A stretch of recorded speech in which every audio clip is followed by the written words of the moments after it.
5 benefits میں آپ کو بتاتا ہوں توبہ کرنے کے، استغفار کرنے کے. نمبر 1، استغفار provides sustenance. In fact, it increases sustenance. یہ سورہ نوح کی آیت نمبر 10 سے 12 آپ پڑھیں گے، اس میں اللہ سبحانہ تعالیٰ حضرت نوح کا سینٹینس کوٹ کرتے ہیں کہ وہ اپنی قوم کو کہتے ہیں کہ اے میری قوم کے لوگوں، اللہ سے استغفار کرو، اللہ تعالیٰ بہت زیادہ معاف کرنے والا ہے، بار بار معاف کرنے والا ہے، اور اس کے نتیجے میں اللہ تم پہ بارش برسائے گا، کنٹینیوس برسائے گا، ایک دن نہیں، کنٹینیوس برسائے گا. اللہ تعالیٰ تمہارے ویلتھ میں انکریز کرے گا، مال کے الفاظ ہے، مال انکریز کرے گا. اللہ تعالیٰ تمہیں اولاد دے گا، تمہاری اولاد میں انکریز کرے گا. کتنی سکسیس سٹوریز ہیں کہ کسی کی اولاد نہیں ہو رہی تھی، استغفار میں بڑھے، اللہ نے اولاد دے دی. اللہ کا کرنا ہے. اور اللہ تعالیٰ جو ہے وہ تمہیں گارڈنز دے گا، یعنی ایگریکلچرل لینڈ اس ٹائم کی ہائیسٹ لیول آف پراپرٹی. اور اللہ تعالیٰ جو ہے ریورز کھول دے گا، نہریں کھول دے گا تمہارے لیے. یہ پہلا بینیفٹ استغفار کا. اور استغفار کیا ہے؟ ان شارٹ بیسٹ اللہ کے نبی صلی اللہ علیہ وسلم نے بتایا، استغفر اللہ الذی لا الہ الا هو الحی القیوم واتوب الیہ، سید الاستغفار. آپ حسن المسلم میں اگر یہ پڑھیں گے، اللہم انت ربی لا الہ الا انت خلقتنی وانا عبدک وانا علی عہدک ووعدک ما استطعت. یہ پوری دعا ہے سید الاستغفار. اس لیے وہ والے اذکار استغفار ریلیٹڈ جو سنت سے ثابت ہے، استغفر اللہ واتوب الیہ. اللہ کے نبی صلی اللہ علیہ وسلم 70 بار ایک حدیث میں آتا ہے دن میں استغفار کرتے تھے.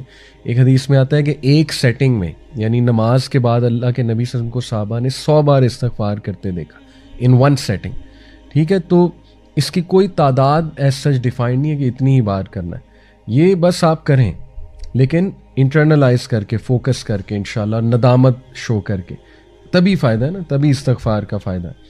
نمبر 2، استغفار اوپنز دا ڈور آف مرسی. یہ کہاں سے ثابت ہے؟ یہ میں آپ کے سامنے رکھتا ہوں سورہ ہجر کی آیت نمبر 49، چیپٹر 15 ورس نمبر 49. اس میں اللہ سبحانہ و تعالیٰ استغفار کا ایک فائدہ بتاتے ہیں. وہ کیا ہے؟ نبی عبادی انی انا الغفور الرحیم. او محمد صلی اللہ علیہ وسلم، انفارم مائی سرونٹس، میرے بندوں کو انفارم کر دو دیٹ انی انا الغفور الرحیم، میں بہت زیادہ معاف کرنے والا ہوں، اور رحیم، بہت رحم کرنے والا ہوں. تو اس آیت سے یہ ثابت ہوتا ہے کہ استغفار اللہ کی رحمت کے دروازے کھولتا ہے، اور اللہ کی رحمت کے ہم سب طلبگار ہیں. ٹھیک ہے، we need the mercy of اللہ سبحانہ و تعالیٰ. اور جب مرسی کے دروازے کھل جاتے ہیں تو ساری بندشیں دور ہو جاتی ہیں. آج کل سبحان اللہ لوگ کہتے ہیں ہم پہ بندش ہے، ہمارا رشتہ نہیں ہو رہا، اس کے آگے کوئی بندش ہے، یعنی ہماری جاب نہیں لگ رہی، اس کے آگے میں بھی کوئی بندش ہے. واٹ از بندش؟ سب اللہ کے ہاتھ میں. اللہ تعالیٰ، کیا اللہ کو کوئی یہ لوگ کہتے ہیں نا فلانا جادوگر ہے، اس نے کوئی بندش کر دی، فلانے نے اثر رکھوا. کیا یہ گندے مندے لوگ، مطلب یہ پلید قسم کے لوگ، sorry to use this harsh word, جو سو کالڈ جادوگر، یہ اللہ کو روک سکتے ہیں کہ اللہ کچھ دینا چاہ رہا ہے اور یہ لوگ اللہ کو روک دیں؟ تو استغفار سے اگر لیٹ سے کوئی بندش آپ کہتے ہیں جی ہمارے ذہنوں میں ہے جی کہ بندش اگر کوئی ہے بھی، تو اللہ تعالیٰ یہاں گارنٹی دے رہا ہے کہ استغفار سے اللہ رحمت کے دروازے کھول دیتا ہے. تو استغفار میں بڑھیں.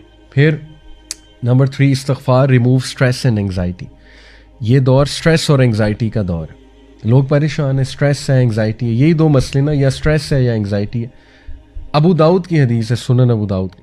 اللہ کے نبی صلی اللہ علیہ وسلم نے فرمایا، if any one constantly seeks pardon from اللہ، اگر کوئی مستقل اور کانسٹنٹلی، یعنی کنسسٹنسی کے ساتھ اللہ سے توبہ کرتا ہے، اللہ ول appoint for him a way out of every distress and a relief from every anxiety. سبحان اللہ. اللہ ہر ڈسٹریس سے، ہر انگزائٹی سے اس کے لیے کوئی راستہ نکال دے گا اور ریلیف دے دے گا. اب ریلیف کی شکلیں ہیں، ٹھیک ہے نا. ریلیف اللہ کی طرف سے آتا ہے، ڈیفینیٹلی آتا ہے. Relief could be the strength to go through a problem, right. Relief could be the will power. Relief could be the سکینہ، کہ اتنی مشکلات کے باوجود سکینت ہے، ایک انسان راضی ہے. ریلیف کوڈ بی غنا آف دی ہارٹ، غنا دے دیا، ہارٹ کو ایکسپینڈ کر دیا اللہ نے، رائٹ. وسعت دے دی، کلیرٹی دے دی، right. Relief could be clarity, clarity آ گئی آپ کو ایک میٹر کی کہ میرے ساتھ یہ ہوا کیوں، ہو کیوں رہا ہے. سبحان اللہ. کلیرٹی سے